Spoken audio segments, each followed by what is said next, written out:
La France est la première destination touristique mondiale, avec près de 75 millions de visiteurs étrangers en 2010. Elle devance nettement les États-Unis, qui ont 55 millions, et l'Espagne, qui a 52 millions. La France compte ainsi 8,6% des arrivées internationales et 11,7% des recettes touristiques mondiales.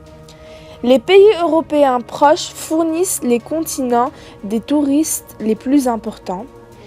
Ils sont près de 60 millions à séjourner chaque année en France. On peut voir d'après cette carte que la ville la plus fréquentée en France par des touristes étrangers, c'est l'Île-de-France.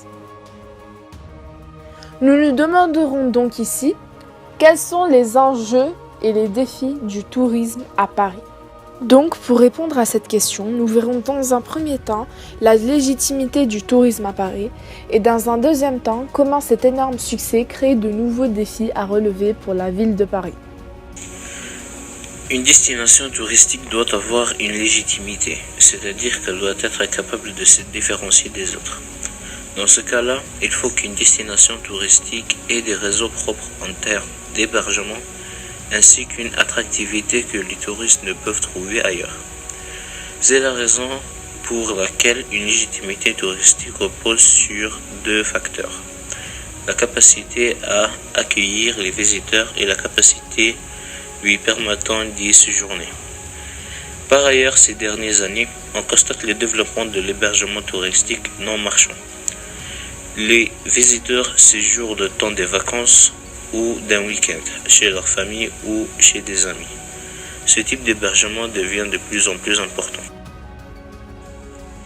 La destination Paris se caractérise au niveau des secteurs hôteliers par une double logique. Tout d'abord, au sein de Paris intramuros, la capacité est de 80 000 chambres. De plus, si l'on ajoute la capacité de la Petite Couronne, on atteint une capacité hôtelière de 114 000 chambres pour la destination Paris en 2011. Si l'on prend une destination urbaine comparable telle que Londres, on atteint une capacité de 110 000 chambres. Paris compte donc parmi les parcs hôteliers les plus importants. Il convient toutefois de nuancer. La croissance de la capacité hôtelière parisienne est faible, en comparaison à d'autres destinations qui se développaient beaucoup telles que Istanbul, Berlin, Bangkok ou Singapour, qui présentent une capacité importante et en pleine croissance. Ce problème de croissance sera développé en infra. Par ailleurs, l'activité hôtelière est un élément essentiel de l'activité économique de la ville de Paris. En effet, si le tourisme disparaît de Paris, les tickets de métro seraient plus chers et 160 000 emplois disparaîtraient, ce qui représente 13% des emplois parisiens. Aujourd'hui, Paris est une ville touristique. En termes économiques, si on ajoute aux 13% d'emplois directs les emplois indirects qui représentent les grands magasins, le chiffre augmente jusqu'à 22% des emplois parisiens. Un salarié sur 5 est directement ou indirectement lié au secteur touristique, soit par le commerce ou par la restauration à Paris. Ainsi, malgré toutes les critiques de l'usage de cette notion, Paris est une ville touristique. Pour quelles raisons vient-on à Paris ? La légitimité de la destination Paris repose sur plusieurs facteurs présentés dans le tableau ci-dessus. 3 principaux secteurs créent les fondements de la destination Paris et en font sa légitimité. On distingue une offre culturelle remarquable, une richesse d'un point de vue patrimonial et architectural, le luxe. Paris étant le berceau des grandes marques du monde. Ces 3 volets sont indissociables de la destination Paris. On ne peut par exemple retirer à Paris son statut capitale de luxe, où sont apparues les marques de luxe les plus prestigieuses telles que Cartier. On pourrait penser que ces 3 fondements sont insuffisants pour une ville telle que Paris. Mais il faut être conscient qu'une ville ne peut être la meilleure sur tous les plans. Par exemple, Paris est une destination plus faible que d'autres en ce qui concerne les sorties nocturnes. Il ne faut cependant pas considérer cela comme un complexe, mais comme un fait.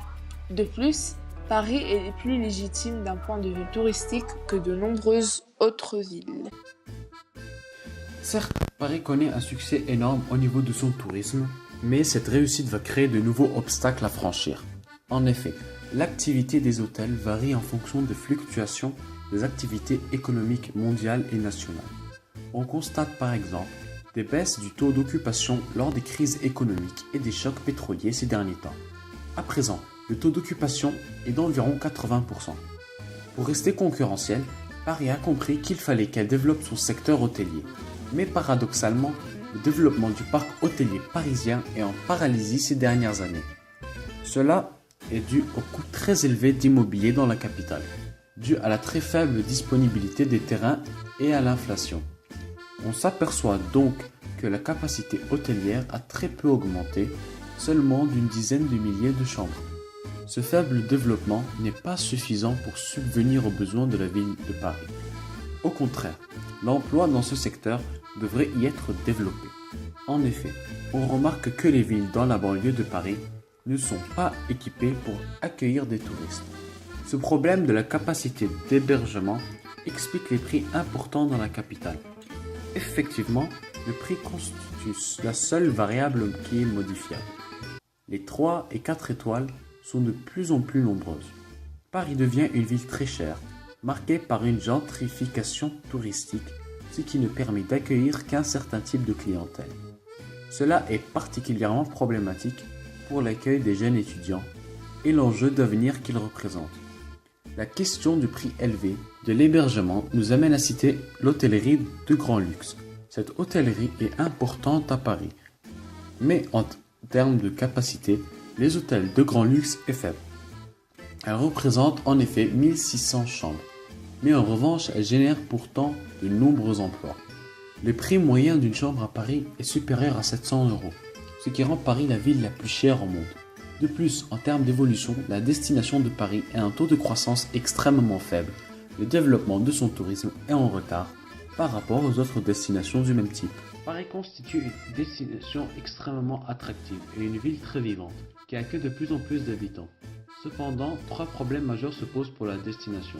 Tout d'abord, l'augmentation globale des prix la rend de moins en moins accessible.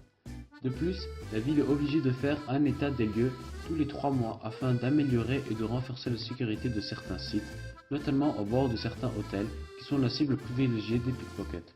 Enfin, la longueur des files d'attente est problématique. Elle provoque l'insatisfaction chez les visiteurs et fragilise donc la destination. Ces 3 produits sont des freins au développement touristique de la ville et ne doivent pas être minimisés si Paris veut perdurer sur le marché international.